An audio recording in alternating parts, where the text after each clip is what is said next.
I never imagined that putting up a simple no parking sign would spark a full-blown battle with the local HOA and their entitled president. How was I supposed to know that towing their cars would unravel a year-long web of lies and finally bring justice to our entire downtown business block? I slammed on my brakes, nearly hitting a white BMW parked in my reserved space. Three unfamiliar cars were crammed into our company's small lot, and my blood pressure shot through the roof. After 5 years running my marketing agency in this building in Austin, Texas, I had never seen anything like this. "What the heck?" I muttered, circling the lot twice before giving up and parking on the street. Now I'd have to feed a meter all day, not how I planned to start my Monday. Inside, my office manager Rachel already looked annoyed. "There's nowhere for anyone to park. Ben and Olivia are still circling the block," she said. I dropped my laptop bag on my desk and glanced out the window at the strange vehicles. "Any idea whose cars those are?" "No clue," Rachel replied, handing me coffee. "But there's a property management sign over by the fence. Maybe call them." The sign belonged to Oakwood Property Management. When I called, a bored-sounding receptionist connected me to someone named Mike. "Oh, that must be Cedar Grove Estates," Mike said when I described the situation. "They're repaving their visitor parking this week, so the HOA told residents they could park in your lot temporarily." He said it as if this were completely normal. My jaw tightened. Nobody asked my permission. That's strange. Let me check something. I heard keyboard clicking. According to our notes, Linda Pierce, the HOA president, said she had an arrangement with the business owner. "I am the business owner," I snapped, "and there's no arrangement." After a useless conversation in which Mike promised to look into it, I printed polite notices. "Private property for Summit Creative employees only. Please find alternative parking. Thank you for understanding." I slipped one under each windshield wiper. By lunchtime, my team was grumbling about parking tickets. I promised to reimburse them, nearly $200 out of pocket for the day. "Maybe we should just tow them," Ben suggested, biting into a sandwich. "Let's try the nice approach first," I said, though my patience was wearing thin. The next morning was worse. 7 cars this time, all with Cedar Grove Estates permit stickers. My notices from the previous day were crumpled on the ground. One had a handwritten response. The HOA said this is okay. I drove over to Cedar Grove Estates, a gated community of luxury townhomes adjacent to our commercial building. The security guard wouldn't let me in without an appointment, but after I explained the situation, he gave me Linda Pierce's phone number. "I'll be in meetings all day," she said when I called. "No," I replied firmly. "Your residents are taking private parking spaces my business depends on. We had clients cancel appointments yesterday because they couldn't find parking." She sighed dramatically. "Fine, I can give you 10 minutes at 3:30. I spent the rest of the day reviewing parking laws and our property deed, which clearly showed the lot belonged exclusively to our building. At 3:25, I arrived at the community clubhouse armed with documents. Linda Pierce looked exactly how I imagined, mid-50s, expensive blonde highlights, designer outfit, and a smile that didn't reach her eyes. She gestured for me to sit.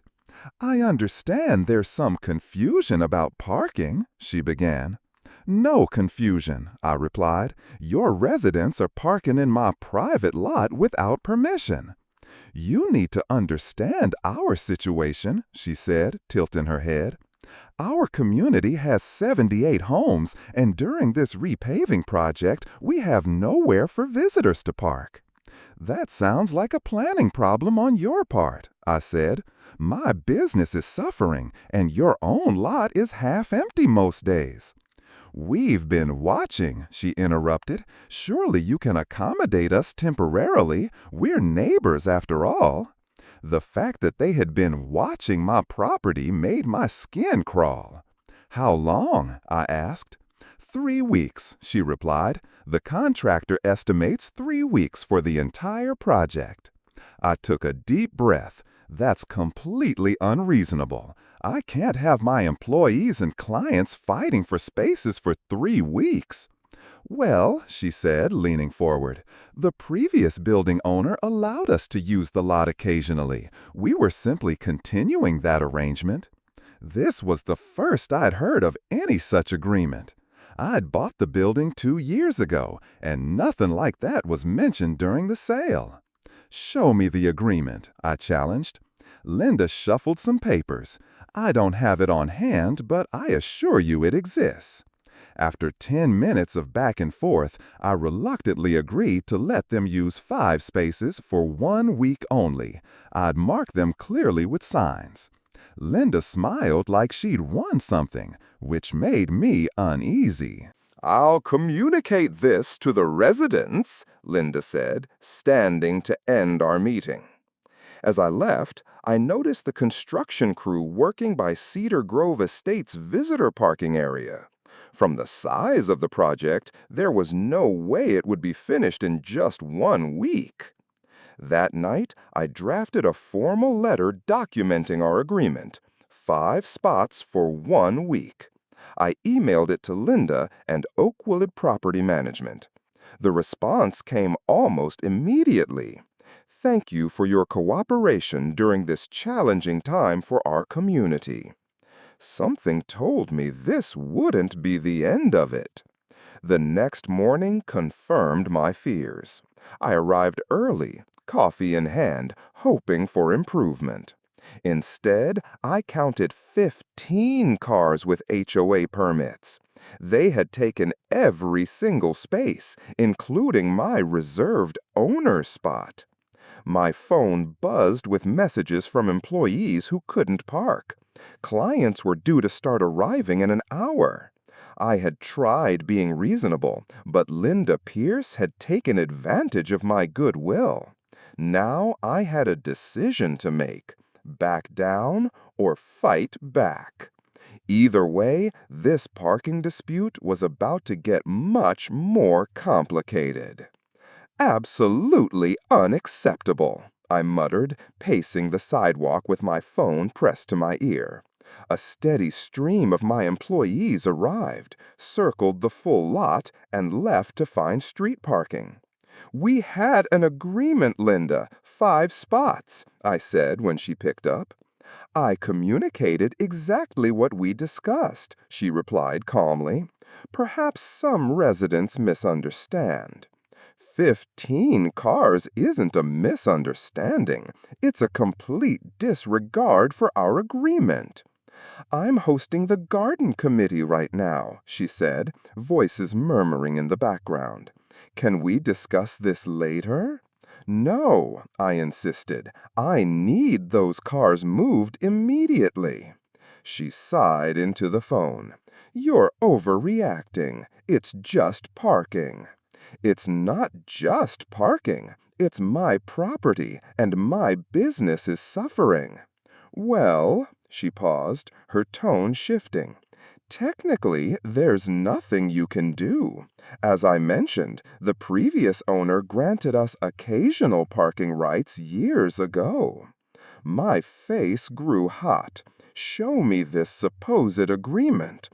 "I'll have our secretary scan it when she's in tomorrow.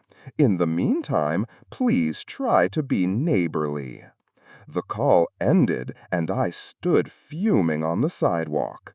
Rachel approached, holding a stack of canceled appointment notices from our scheduling system. 4 clients couldn't find parking and left, she said. 2 more rescheduled for next week. I made a quick decision. Call everyone. We're working remotely today.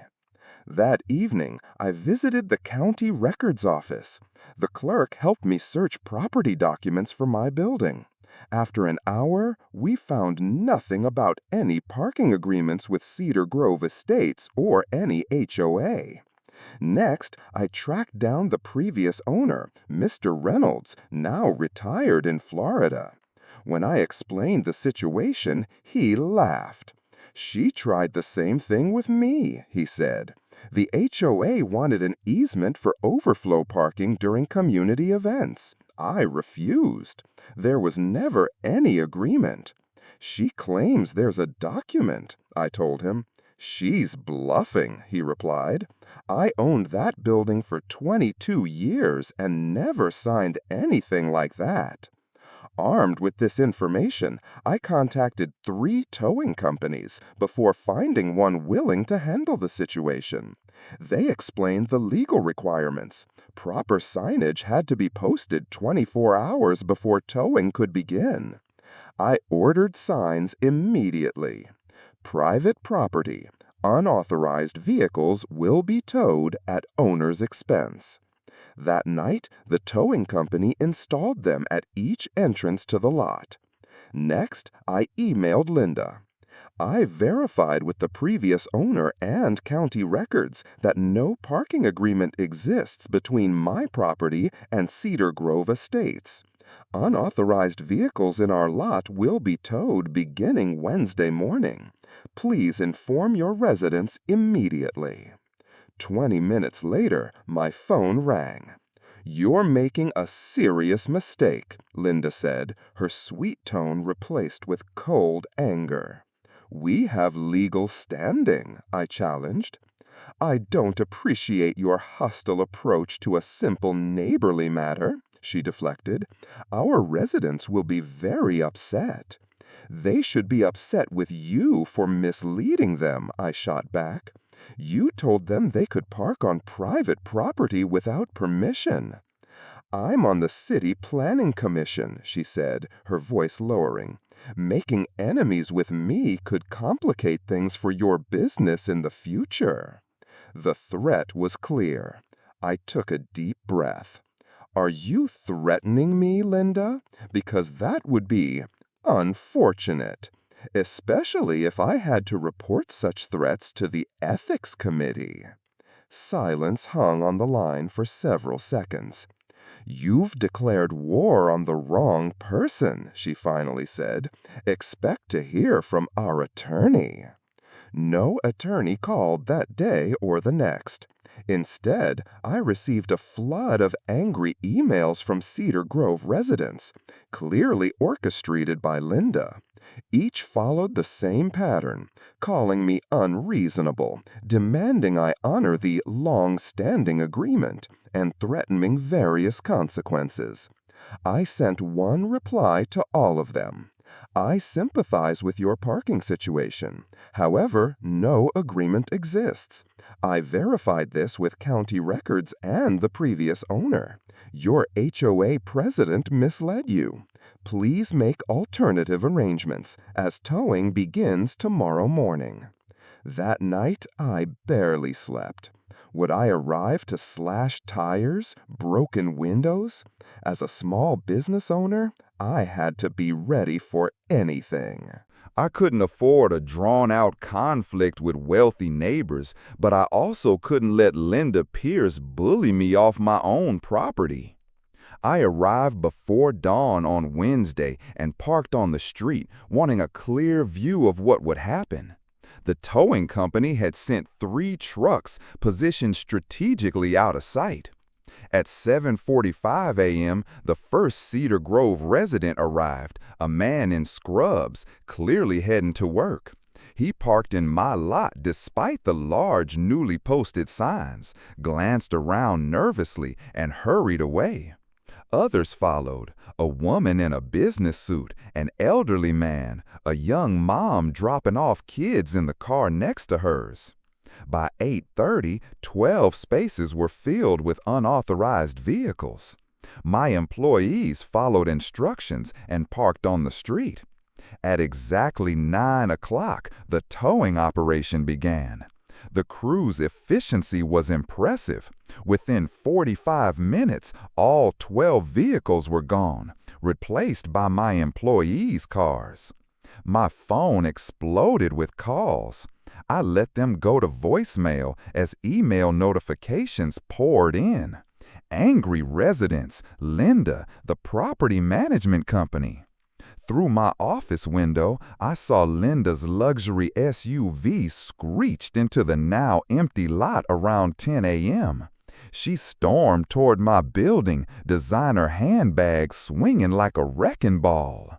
The front desk buzzed. Linda Pierce is here, demanding to see you. She's quite upset. I straightened my shirt, took a deep breath. Send her in. Linda burst into my office, face flushed with rage. You had no right. I interrupted calmly, gesturing to the chair across from my desk. Please, sit. Do you have any idea what you've done? She demanded, still standing, voice echoing through the room. Dr. Monroe missed an emergency surgery. Elaine Thompson missed her chemo appointment. People's cars are being held hostage because of your pettiness. That's unfortunate, I said evenly, but not my responsibility. You told your residents they could park here despite knowing there was no agreement.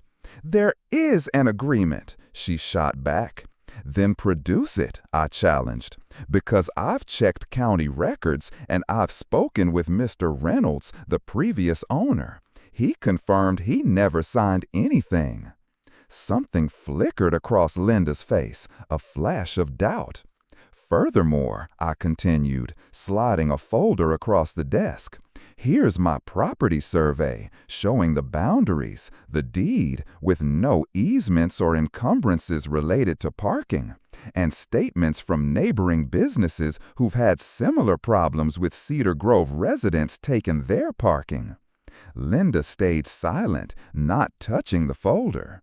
I also have recordings of our conversations, I said, bluffing, where you implied you could make things difficult for my business through your position on the planning commission.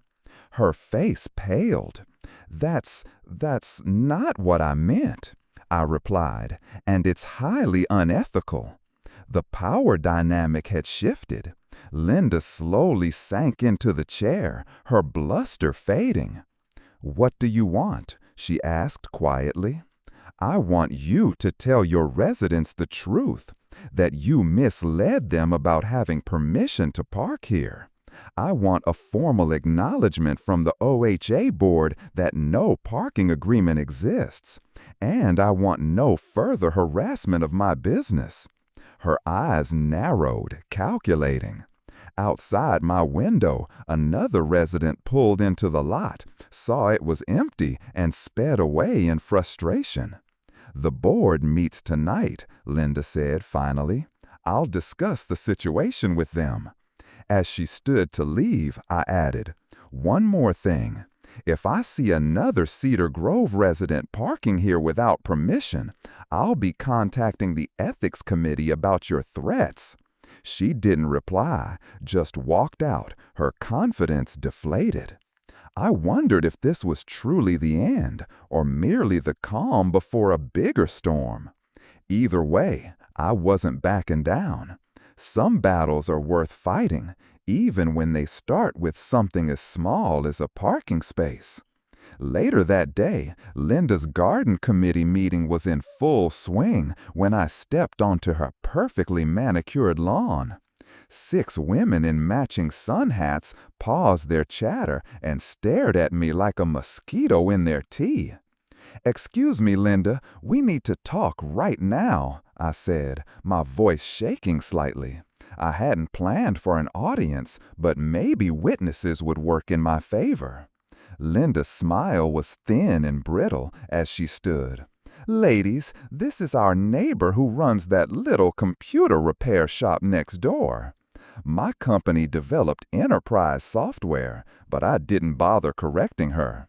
What seems to be the problem now? She asked, her fake sweetness dripping. There are 15 cars with HOA permits in my lot today, I said, pulling out my phone to show her the photos I'd taken. We agreed on 5 spots for 1 week. My entire staff had to park 3 blocks away in the blazing sun. One of the committee members, a woman with short gray hair, leaned forward. "Is this about the parking situation, Linda?" I thought you said he was happy to help. Linda waved her hand dismissively. "You're overreacting," she said to me. "It's just parking. We're in the middle of a major community improvement project." "You violated our agreement," I insisted, feeling my face heat. "My business is suffering. Clients can't find parking, and my employees are late getting back from lunch because they have to walk so far." Linda's smile hardened as she glanced at her friends. Then she smirked, leaning in slightly. "Technically, there's nothing you can do. The previous owner of your building granted us occasional parking rights years ago. It's in our HOA records." The gray-haired woman beside her nodded. "Yes, I remember that agreement, back when Dr. Johnson owned that medical building." My stomach dropped. Could this be true? Had I bought property with some obscure parking easement? No, my lawyer would have caught that during the purchase. "I'd like to see this agreement," I said firmly. Linda's smile widened. "Of course, I'll have our secretary email it to you. Ladies, shall we continue our meeting? The flower competition won't judge itself." I left feeling both defeated and suspicious. On the drive back to my office, I called my real estate attorney, who promised to look into it immediately. That evening, after everyone had gone home, I sat in my empty office staring at an email from my lawyer. The agreement Linda claimed existed was nothing more than a proposal, one that Dr. Johnson had explicitly rejected 15 years ago. The HOA had approached him about using his lot for overflow parking during their annual community festival, and he had said no in writing. There was never any agreement. My hands trembled as I dialed the number of a towing company recommended by the strip mall owner across the street. "Blue Sky Towing, how can we help you?" "I need unauthorized vehicles removed from private property," I explained. "How quickly can you put up signs?" "We can have everything ready by tomorrow afternoon," the dispatcher said, "but you'll need proper signage in place for at least 24 hours before we can tow, legal requirement." "That's fine," I replied. "And how early can you start towing after that?" "We open at 6 a.m. Our drivers can be there first thing Thursday morning, if that works for you." "It works perfectly." Wednesday morning, I arrived extra early to supervise the installation of large red and white signs at every entrance to our parking lot. "Private property. Unauthorized vehicles will be towed at owner's expense." The towing company also posted their own signs with contact information, as required by law. The reaction was immediate. A silver-haired man in a golf shirt approached me as I was photographing the new signs for my records. "What's all this about?" he demanded. "We've been parking here for the repaving." "I'm sorry," I said, trying to keep my tone level, "but this is private property. It belongs to my business. The HOA never had permission to use it." "But Linda said—" "Linda was wrong," I cut in, surprising myself with my firmness. "She claimed there was an old agreement, but there never was one. I verified this with my attorney."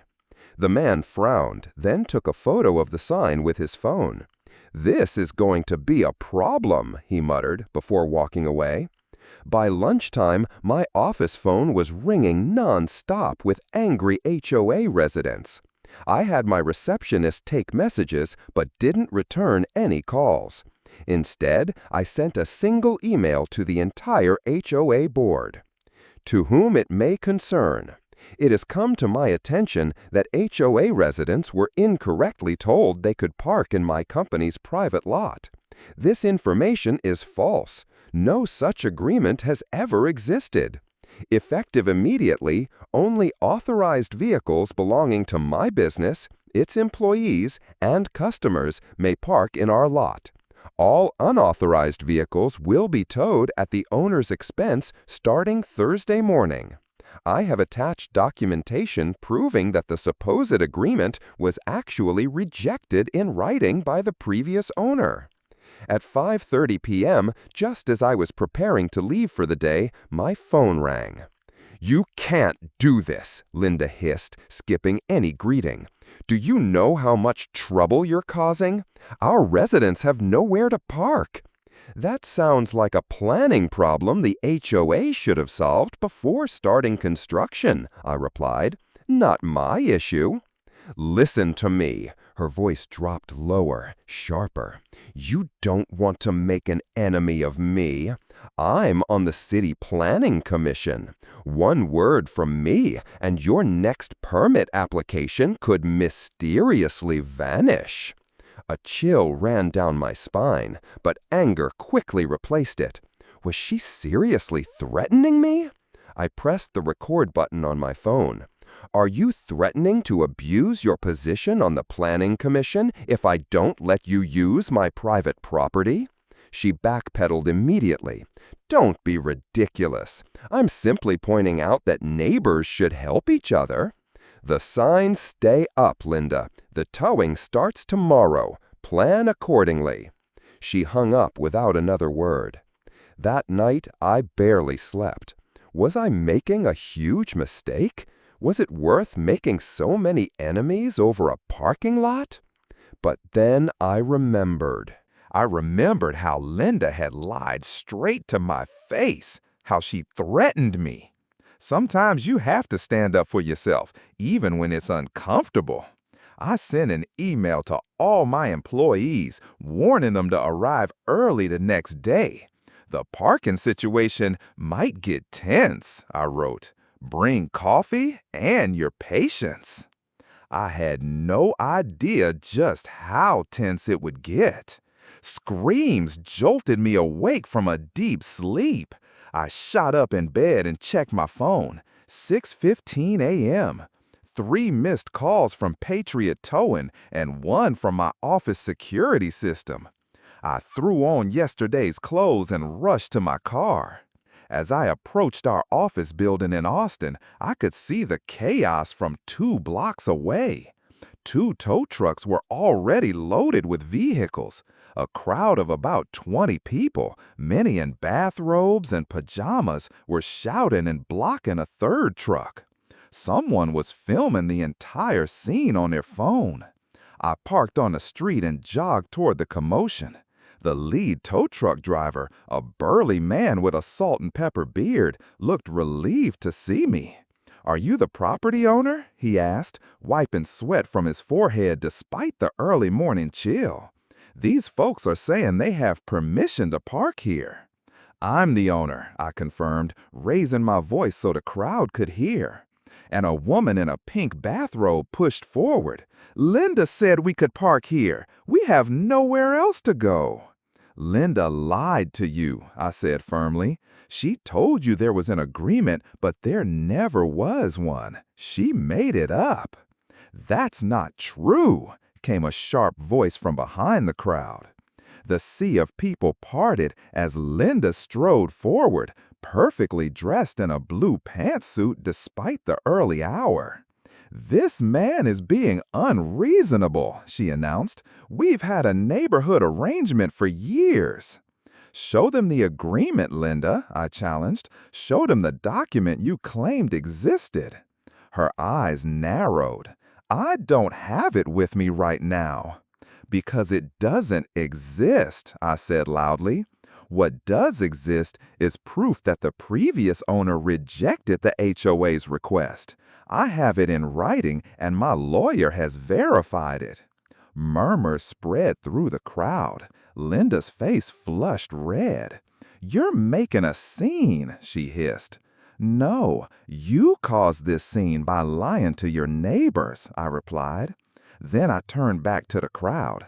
I'm sorry you were misled, but this is private property and these tows are legal. The signs have been up for more than 24 hours as required by law. An older man in a bathrobe stepped forward. I'm James Turner, the HOA vice president. May I see this proof you're talking about? I pulled up the email from my lawyer on my phone and showed him the attached letter from Dr. Peterson, clearly rejecting the HOA's parking request 15 years ago. James's face darkened as he read. Linda, is this true? Did you know about this letter? Linda's composure cracked slightly. That's an old letter. There was a verbal agreement later. With whom? I challenged. Dr. Peterson passed away 10 years ago. James turned to Linda. You told the board we had documentation for this arrangement. As they argued, the tow truck drivers kept working. One by one, cars were removed from my lot. A few people quietly slipped away to move their vehicles before they could be towed. You've declared war on the wrong person, Linda snapped at me, her voice rising. I'm going to make sure everyone knows what kind of neighbor you are. You'll regret this. That's when I noticed a woman in the crowd holding up her phone, still recording. Linda noticed too and instantly changed her tone.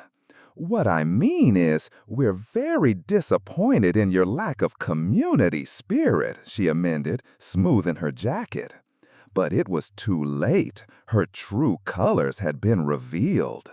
By noon, the parking lot was clear except for my employees' cars.